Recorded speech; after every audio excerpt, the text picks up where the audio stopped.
आजकल मार्केट में जिस तरह की मैनिपुलेशन चल रही है और बहुत कम समय में दोनों तरफ बहुत बड़े स्पाइक लगने की वजह से एक रिटेल ट्रेडर्स को बड़े नुकसान का सामना करना पड़ रहा है, उस हिसाब से आपको भी अपने चार्ट एनालिसिस और ट्रेड में एंट्री एग्जिट करने की स्पीड को बढ़ाना पड़ेगा, तभी आप इस मार्केट में सर्वाइव कर सकेंगे। इसलिए अगर इंट्राडे में ऑप्शन ट्रेडिंग में ऑप्शंस को बाय करते हैं, तो आपको पोजिशनल ट्रेडिंग स्टाइल की बजाय स्कैल्पिंग स्टाइल में ट्रेडिंग करना फायदेमंद हो सकता है।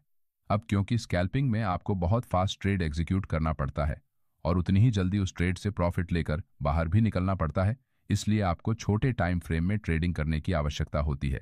क्योंकि अगर आप बड़े टाइम फ्रेम में स्कैल्पिंग करने की कोशिश करेंगे तो आपको बड़े स्टॉप लॉस लगाने पड़ेंगे और उसी हिसाब से टारगेट भी रखना होगा, जिससे आपका रिस्क टू रिवॉर्ड रेशियो बिगड़ जाता है।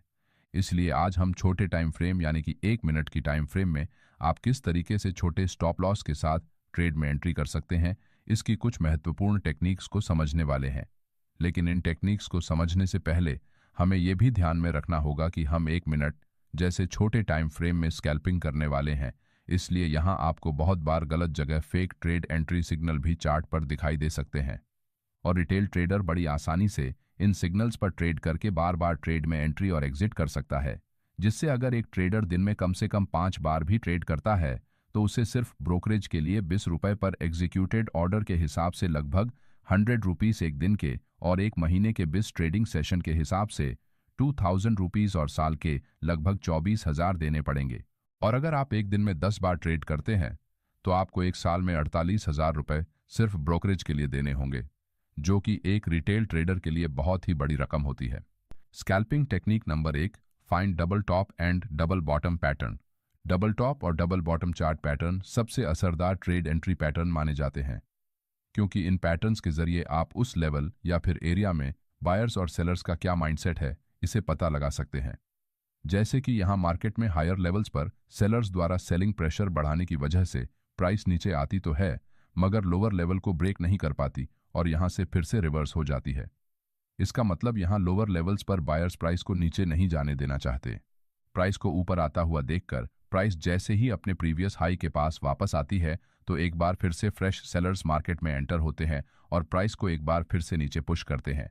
लेकिन इस बार भी बायर्स नीचे से बाइंग प्रेशर को बढ़ाते हैं, जिससे प्राइस यहां से फिर से ऊपर निकलने की कोशिश करती है। अब क्योंकि इस पॉइंट पर सेलर्स पहली बार और इस पॉइंट पर फिर से दूसरी बार सेलिंग करते हैं, लेकिन फिर भी मार्केट को नीचे ले जाने में कामयाब नहीं हो पाते।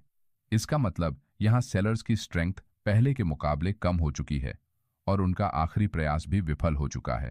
इस वजह से बायर्स इस सिचुएशन का फायदा उठाते हुए सपोर्ट एरिया के पास एक्टिवली बाइंग करते हैं, जिस कारण मार्केट ऊपर निकल जाता है।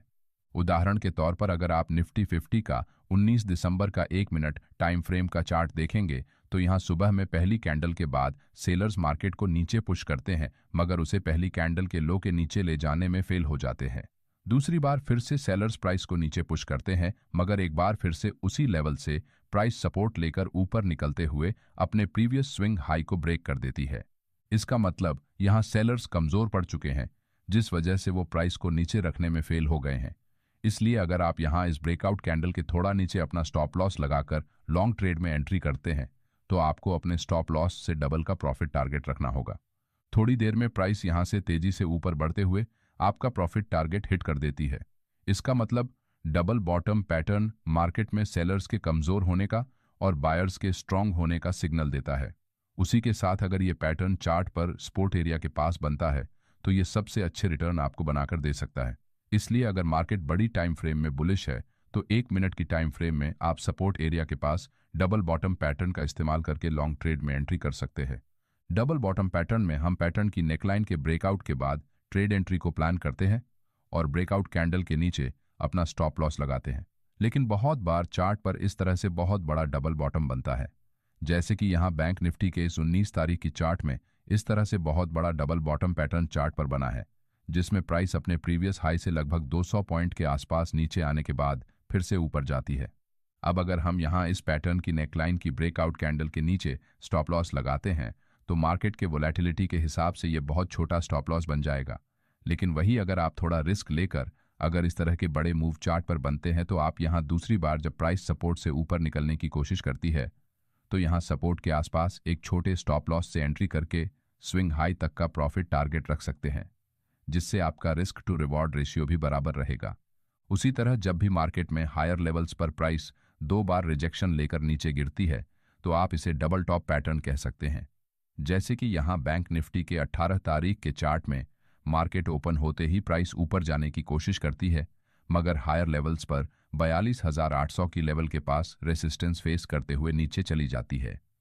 कुछ समय बाद बायर्स एक बार फिर से मार्केट को ऊपर उठाते हैं, लेकिन इस बार भी प्राइस उसी रेजिस्टेंस लेवल के पास से रिजेक्शन लेकर चार्ट पर 3 इनसाइड डाउन जैसे बेरिश कैंडलस्टिक पैटर्न से यहां पर बनी छोटी रेंज को नीचे ब्रेक कर देती है।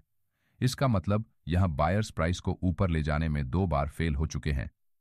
अब यहां आप इस स्विंग हाई के ऊपर अपना स्टॉप लॉस लगाकर शॉर्ट ट्रेड में एंट्री का प्लान कर सकते हैं, लेकिन इसका मतलब ये नहीं कि हमने शॉर्ट ट्रेड में एंट्री की है इसलिए मार्केट नीचे ही जाएगा।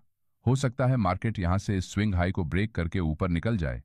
हमें तो सिर्फ चार्ट पर लो रिस्क और हाई प्रोबेबिलिटी वाले ट्रेड सेटअप को खोजना होता है, जहां हमारे स्टॉप लॉस के मुकाबले हमारा प्रॉफिट टारगेट बड़ा हो। इसलिए हमें हमेशा रिस्क मैनेजमेंट पर फोकस करना चाहिए, क्योंकि अगर यहां से मार्केट ऊपर भी निकलता है तब भी हमारा छोटा सा ही स्टॉप लॉस हिट होगा, लेकिन थोड़ी ही देर में प्राइस नीचे जाकर अपने प्रीवियस स्विंग लो को ब्रेक करते हुए उसके नीचे क्लोज हो जाती है और हमारा प्रॉफिट टारगेट भी हिट हो जाता है। चलिए अब दूसरे ट्रेड एंट्री टेक्निक को समझते हैं। Technique number 2, range breakout entry setup. Range breakout entry setup में प्राइस जब भी कुछ समय तक एक रेंज में ट्रेड करने के बाद उस रेंज का ब्रेकआउट करके बाहर निकलती है, तो हम ब्रेकआउट की दिशा में ट्रेड एंट्री करते हैं। बहुत बार प्राइस चार्ट पर अलग अलग रेंज बनाती है, जैसे कि यहाँ प्राइस एक ही सपोर्ट लाइन के पास से सपोर्ट लेकर उसी एरिया में ट्रेड कर रही है। उसी तरह यहाँ मार्केट नीचे आते हुए एक ही ट्रेंड लाइन से रिजेक्शन लेकर उसी के नीचे ट्रेड कर रहा है, या फिर किसी ट्रेंड लाइन का बार बार सपोर्ट की तरह इस्तेमाल कर रहा हो। इस प्रकार के चार्ट पैटर्न में बिग इंस्टीट्यूशनल ट्रेडर्स एक रिटेल ट्रेडर की भावनाओं के साथ खेलते हैं। जैसे कि आज 20 तारीख को निफ्टी 50 के चार्ट में मार्केट ओपन होने के बाद प्राइस कुछ देर तक 23,900 की लेवल के पास कुछ देर रुककर एक छोटी सी रेंज में ट्रेड करने के बाद उस रेंज का ब्रेकआउट करके तेजी से सीधे ऊपर निकल जाती है और फिर से नीचे जाकर इस सपोर्ट को ब्रेक कर देती है। इसी तरह मार्केट में छोटे रिटेल ट्रेडर्स के साथ खेला जाता है। इस प्रकार के ब्रेकआउट का फायदा उठाने के लिए आप ब्रेकआउट कैंडल के हाई पर ट्रेड में एंट्री करते हुए उसके लो के नीचे अपना स्टॉप लॉस लगा सकते हैं। उसी तरह अगर आप निफ्टी 50 के 18 तारीख के 12 बजे से लेकर 1:10 का चार्ट देखेंगे, तो यहाँ मार्केट तेजी से नीचे गिरने के बाद एक छोटी सी रेंज में छोटी छोटी कैंडल्स बनाकर बहुत देर तक ट्रेड करता है, मगर 12:54 पर इस रेंज को ब्रेक कर देता है और तेजी से ऊपर निकल जाता है। जब भी मार्केट में बायर्स और सेलर्स मार्केट की डायरेक्शन को लेकर कंफ्यूजन में होते हैं, उस समय मार्केट इस प्रकार से एक रेंज में ट्रेड करने लगता है, क्योंकि उन्हें पता ही नहीं होता किस दिशा में जाना है। लेकिन जैसे ही किसी एक दिशा में उस रेंज का ब्रेकआउट होता है, उस समय तुरंत बायर्स और सेलर्स उस ब्रेकआउट की दिशा में ट्रेड एंट्रीज करना चालू करते हैं, जिससे प्राइस बहुत तेजी से उस दिशा की ओर आगे बढ़ती है। इस प्रकार के ट्रेड में आपको बिना स्टॉप लॉस लगाए ट्रेड एंट्री नहीं करनी है। अब क्योंकि हम 1 मिनट जैसे छोटे टाइम फ्रेम में ट्रेडिंग कर रहे हैं, इसलिए यहाँ फेक ब्रेकआउट्स होने के चांसेस भी उतने ही ज्यादा होते हैं। इसलिए स्टॉप लॉस का इस्तेमाल करना अति आवश्यक है। चार्ट पर बन रही कैंडल्स की साइज के हिसाब से आप अपना स्टॉप लॉस छोटा या फिर बड़ा कर सकते हैं, जिससे आपके स्टॉप लॉस हंटिंग के चांसेस कम हो जाते हैं। Technique number 3, using McD histogram. अगर आपको किसी एक जगह पर मार्केट में बायर्स और सेलर्स की स्ट्रेंथ कितनी है इसका पता लगाना है, तो आप मैकडी इंडिकेटर के हिस्टोग्राम का इस्तेमाल कर सकते हैं। जैसे कि इस चार्ट में प्राइस तेजी से नीचे जाने के बाद जैसे ही एक रेंज में ट्रेड करने लगती है, तो नीचे हिस्टोग्राम में डार्क रेड बार की जगह पिंक रेड बार्स बनने लगते हैं। इसका मतलब यहाँ सेलर्स मार्केट को नीचे पुश करने में कम इंटरेस्ट दिखा रहे हैं, जिस कारण हिस्टोग्राम के बार्स की साइज छोटी होती जा रही है और उनका कलर भी चेंज हो गया है। अगर मार्केट नीचे जा रहा हो और हिस्टोग्राम में रेड बार्स की जगह पिंक बार्स बन रहे हैं, साथ ही उनकी साइज कम हो रही है, तो इसका मतलब यहाँ सेलर्स कमजोर हो रहे हैं। इस सिचुएशन में आप यहाँ ब्रेकआउट पर लॉन्ग ट्रेड में छोटे स्टॉप लॉस के साथ ट्रेड एंट्री कर सकते हैं। जैसे कि आज 20 तारीख को निफ्टी में मार्केट जब एक रेंज में ट्रेड करता है, उस समय हिस्टोग्राम में बार्स का कलर चेंज होकर उनकी साइज भी छोटी होने लगती है। इसका मतलब यहाँ सेलर्स कमजोर होते जा रहे हैं और बायर्स कभी भी मार्केट में अपना कंट्रोल बना सकते हैं। इसलिए जैसे ही इस रेंज का ब्रेकआउट होता है, मार्केट तुरंत तेजी से ऊपर निकल जाता है। हिस्टोग्राम की मदद से आप मार्केट में आने वाले संभावित रिवर्सल को पहले ही प्रिडिक्ट करके उस हिसाब से अपनी ट्रेड एंट्री को प्लान कर सकते हैं। जैसे कि यहाँ मार्केट तेजी से ऊपर जाने के बाद जब कुछ देर तक इसी लेवल पर रुकता है, उस समय अगर आप हिस्टोग्राम में ग्रीन बार्स को देखेंगे तो उनका कलर डार्क ग्रीन से लाइट ग्रीन हो जाता है और उनकी साइज भी छोटी हो जाती है। इसका मतलब यहाँ बायर्स धीरे धीरे अपनी पोजीशंस से एग्जिट कर रहे हैं और वो प्राइस को और ऊपर ले जाने में कम इंटरेस्टेड है, जिस कारण यहाँ बाइंग प्रेशर में कमी आने की वजह से प्राइस फिर से नीचे गिर जाती है। इसी तरह आप हिस्टोग्राम की मदद से रिवर्सल ट्रेड एंट्री को प्लान कर सकते हैं।